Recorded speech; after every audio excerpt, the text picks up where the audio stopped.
संजय बोले, हे राजन, गति का अर्थ है गंतव्य या लक्ष्य, जहाँ हम जाना चाहते हैं। लेकिन चरम लक्ष्य तो कृष्ण हैं। यद्यपि लोग इसे जानते नहीं।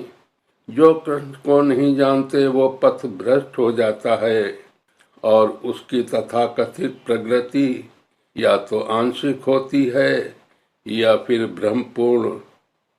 ऐसे अनेक लोग हैं जो देवताओं को ही अपना लक्ष्य बनाते हैं और तदनुसार कठोर नियमों का पालन करते हुए चंद्रलोक, सूर्यलोक, इंद्रलोक जैसे विभिन्न लोकों को प्राप्त होते हैं। किंतु ये सारे लोग कृष्ण की ही सृष्टि होने के कारण कृष्ण हैं और नहीं भी हैं। ऐसे लोग भी कृष्ण की शक्ति अभिव्यक्तियां होने के कारण कृष्ण हैं, किंतु वस्तुतः वे कृष्ण की अनुभूति की दिशा में सोपान का कार्य करते हैं। कृष्ण ही विभिन्न शक्तियों तक पहुंचने का अर्थ है। अतः मनुष्य को चाहिए कि कृष्ण तक सीधे पहुंचे, क्योंकि इससे समय तथा शक्ति की बचत होगी। कृष्ण की शरण लिए बिना किसी वस्तु का अस्तित्व नहीं होता। कृष्ण परम शासक हैं, क्योंकि सब कुछ उन्हीं का है और उन्हीं की शक्ति पर आश्रित है। प्रत्येक जीव के हृदय में स्थित होने के कारण कृष्ण परम साक्षी हैं। हमारा घर, देश या लोक जहाँ पर हम रह रहे हैं, सब कुछ कृष्ण का है। शरण के लिए कृष्ण परम गंतव्य हैं। अतः मनुष्य को चाहिए कि अपनी रक्षा या अपने कष्टों के विनाश के लिए कृष्ण की शरण ग्रहण करें। हम चाहें जहाँ भी शरण लें, हमें जानना चाहिए कि हमारा आश्रय कोई जीवित शक्ति होनी चाहिए। कृष्ण परम जीव है, क्योंकि कृष्ण हमारी उत्पत्ति के कारण या हमारे परम पिता हैं। अतः उनसे बढ़कर न कोई मित्र हो सकता है, न शुभ चिंतक।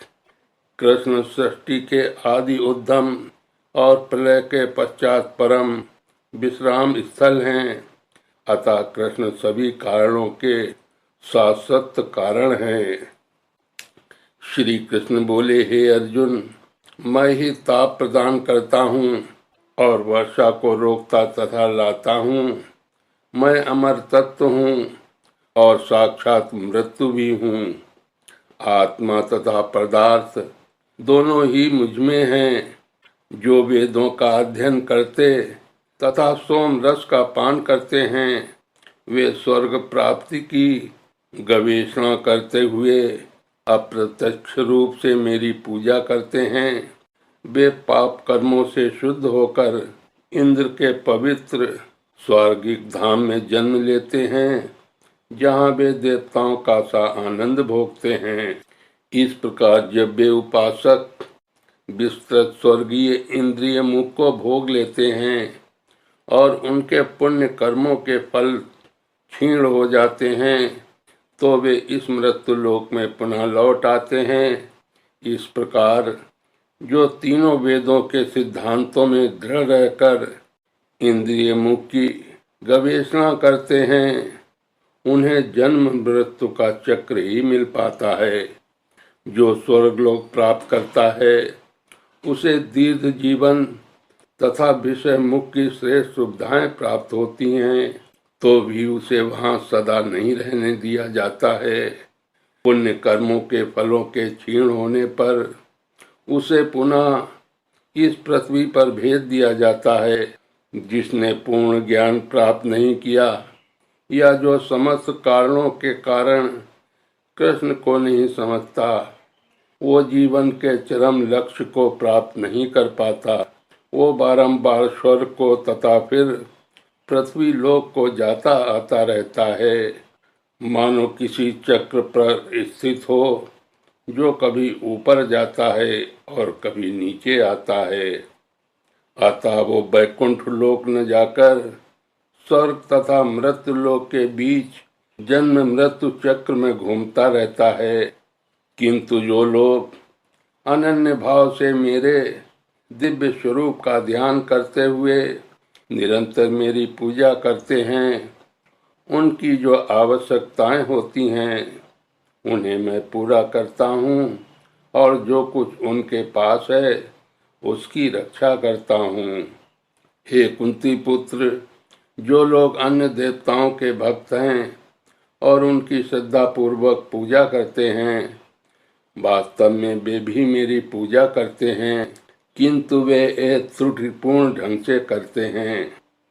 जो लोग अन्य देवताओं की पूजा में लगे होते हैं वे अधिक बुद्धिमान नहीं होते, यद्यपि ऐसी पूजा अप्रत्यक्षता मेरी ही पूजा है।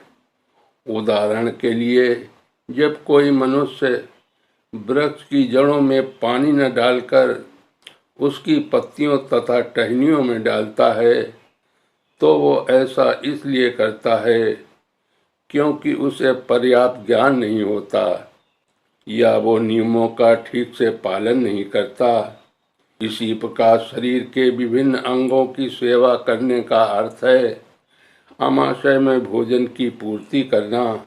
मैं ही समस्त यज्ञों का एकमात्र भोक्ता तथा स्वामी हूँ। अतः जो लोग मेरे वास्तविक दिव्य स्वभाव को नहीं पहचान पाते वे नीचे गिर जाते हैं। जो देवताओं की पूजा करते हैं वे देवताओं के बीच जन्म लेंगे।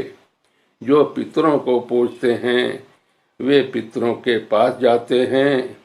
जो भूत प्रेतों की उपासना करते हैं वे उन्हीं के बीच जन्म लेते हैं। और जो मेरी पूजा करते हैं वे मेरे साथ निवास करते हैं। मेरे साथियों, गीता के 9वें अध्याय का भाग 3 यहीं पर समाप्त करता हूँ।